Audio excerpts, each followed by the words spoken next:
I am so happy you're here. Congratulations. 4 Tony nominations. Thank you so much. Oh my God. Thank you. Including Best Actress. Yes. Best Book. Yes. Best Musical. Yes. Best Featured Actor, yes. Leighton Williams. Who plays Iceberg Bitch. Iceberg Bitch. Yes. Period. Oh my God. How are you feeling? Are you feeling kooky crazy? I'm feeling kooky crazy, as Céline Dion would say. Kooky crazy, girlfriend. I am feeling kooky crazy. We were performing on the Today Show when I found out. So it was like, oh my God. You're nominated 10, 9, 8, now sing. Yeah, it was incredible. So were you cry singing? No, I couldn't cry. No, I reacted like a zombie. Everyone was like, congratulations. I was like, thank you so much. Because I was like, if I cry, then I can't sing. I can't be Celine. You know what I mean? That is such a Celine Dion thing to do. The show must go on.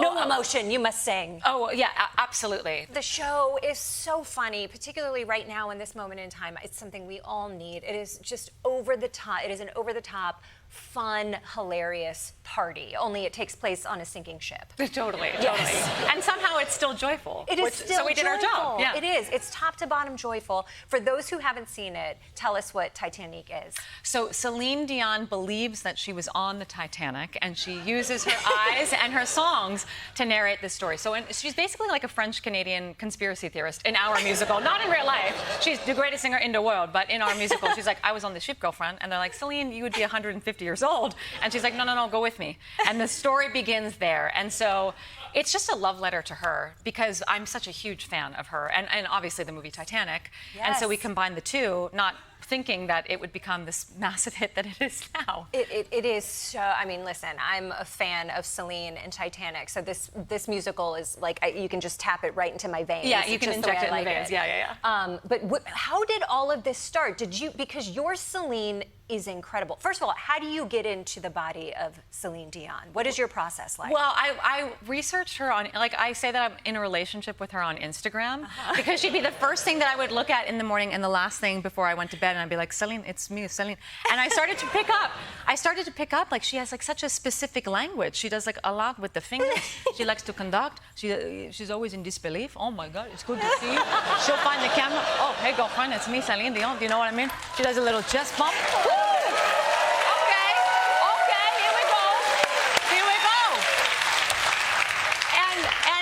Unfortunately, it's a second language. I can get into it too quickly that it scares me.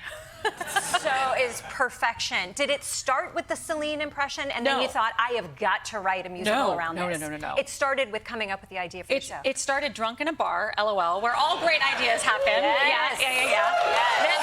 Thank you so much. I was doing dinner theater in Los Angeles. I had left Broadway. I'd done like 10 years of Broadway shows, and then I was like, I want to be a writer. How hard can it be? And God was like, see a witch. It's going to be really hard. And I lost everything in LA. I lost all my money, and I wound up working at dinner theater, and we were doing movie to musical parodies like True Beverly Hills and Devil Wears Prada, and Constantine Rassouli, the co-author of this, one of the co-authors, was like, what if we did a Titanic parody with Céline Dion and you'll be Celine? And I was like, absolutely not. Not because I love her so much. Right. I was like, I'm going to ruin her. I'm going to ruin her. And I was too scared. So for 2 years, we sat on the idea. And then Ty Blue, the director, one day, who also worked at the dinner theater, was like, we have to do this. And so we just started doing it for fun. And 10 years later, we went from LA to New York to the basement of a Gristedes where we started the show, old UCB. Yes. Which is now demolished. I guess we ruined it. You quite literally brought down the house. We did. We blew it up. You blew it up. We blew it up, and then we transferred to the Del Roth off Broadway, and we ran for 3 years, went all over the world, and finally, 10 years later, we have landed on Broadway. So it really has been. Thank you so much. Thank you. Right where it belongs. Yes. You are phenomenal in it. The rest of the cast is phenomenal. The music is great. Thank you. Tell us who else is in it. Deborah Cox? Deborah Cox. Yeah. Stick of butter falls out when she sings. Best voice you've ever heard in your life. Jim Parsons, comedy icon. Melissa Barrera. Yes. Melissa is just incredible. Constantine Rassouli, who co-wrote it with me. Ty Blue directed it. I mean, it is just a cast of star-studded geniuses. Frankie Grande. Frankie Grande. Jinx.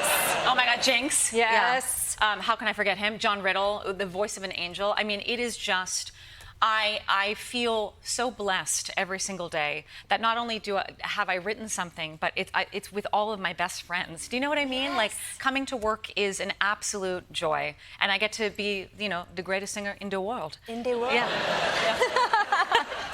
You use all of these modern pop culture references. You reference RuPaul's Drag Race. You were even weaving in some topical news stories. There were some Spirit Airlines jokes when I saw it over the weekend. Yeah. And then you have like an entire improvised portion of the show. Yeah. How much of the show is improvised, and how much do you sprinkle in to just keep it fresh?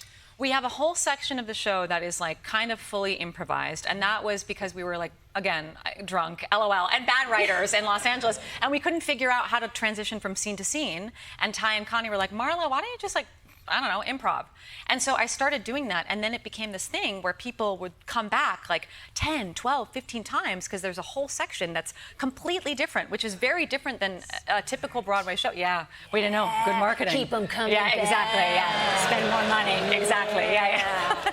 I am so happy that Thank you are you. here. Congratulations for everything. You deserve every bit of it. Thank you so much. Congrats. Thank you so much. Titanique is now